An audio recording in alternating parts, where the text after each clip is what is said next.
Welcome to scary Malaysia. The ghost of Kellie's castle. Malaysia's unfinished mansion. The road to Batu Gajah winds through quiet palm plantations before opening up to an imposing ruin. Kellie's castle, even in daylight. Its crumbling arches and moss-covered walls seem to breathe with memories. Built by Scottish planter William Kellie Smith in the early 1900s, it was meant to be a grand mansion, but tragedy never let it finish. Locals still whisper about the spirits inside. They say at night, the air changes. The thick jungle hum goes silent.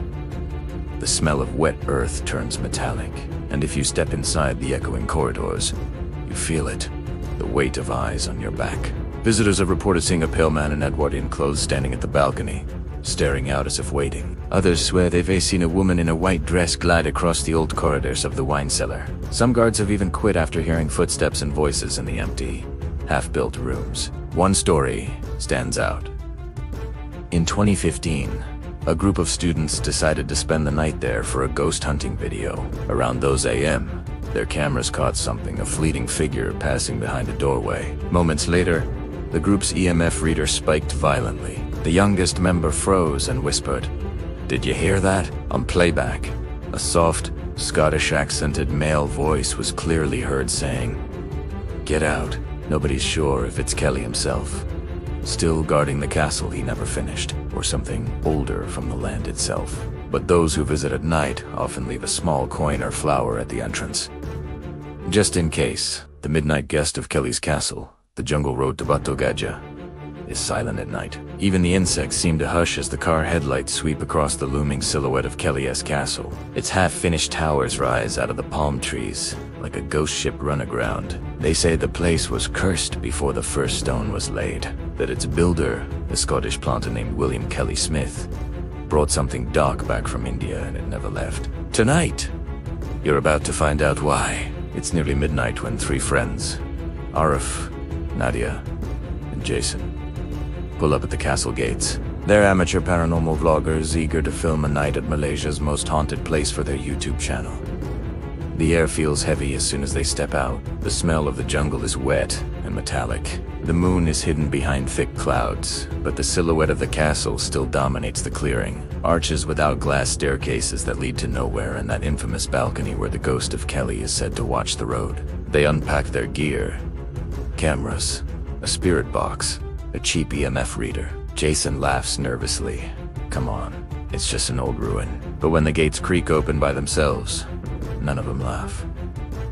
They step into the grand hallway. Their flashlights cut across peeling plaster and rotting wood. Carvings of angels and elephants, a strange mix of Scottish and Indian styles, leer at them from the walls. Nadia checks the EMF reader. It spikes slightly near the old wine cellar door. She remembers the stories.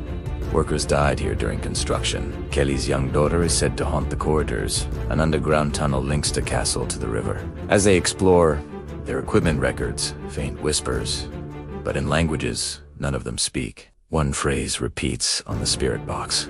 "Get out. Get out." Jason's camera shakes.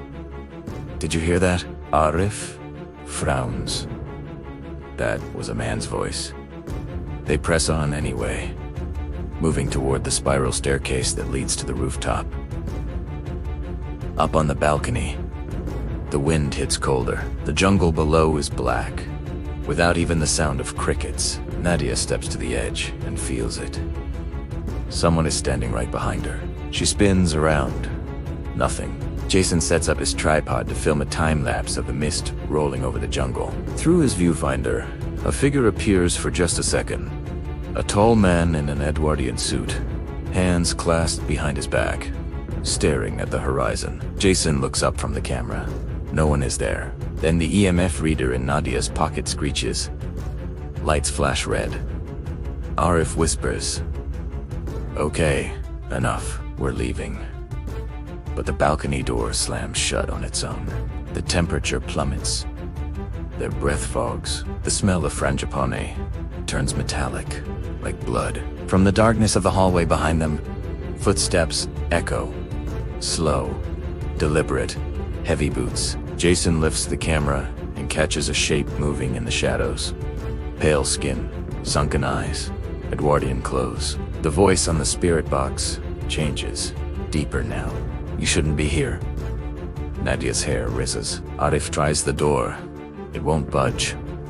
He mutters a prayer under his breath. The figure steps into the moonlight. His face is ashen, but unmistakable William Kelly Smith himself. He points toward the edge of the balcony. Behind him, a second shape emerges.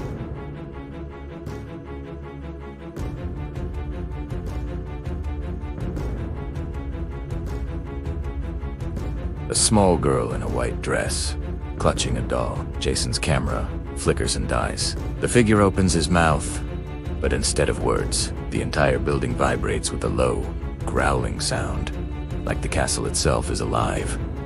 Arif kicks the door. It flies open as if someone yanked it from the other side. They run down the spiral stairs, breath ragged EMF screaming. At the entrance hall, every shadow seems to move. They dash for the gate without looking back. Only once they re in the car do they notice the smell of frangipani clinging to their clothes. On the footage later, Jason finds a single frame of the man and the child on the balcony, but their faces are blurred beyond recognition, like smudged paint.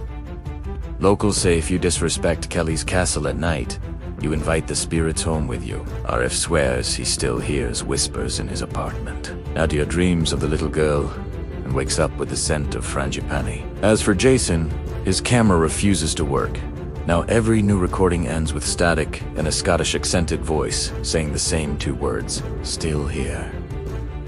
Thank you for watching. If you enjoyed the video, please subscribe to the channel and don't forget to like, share, and comment.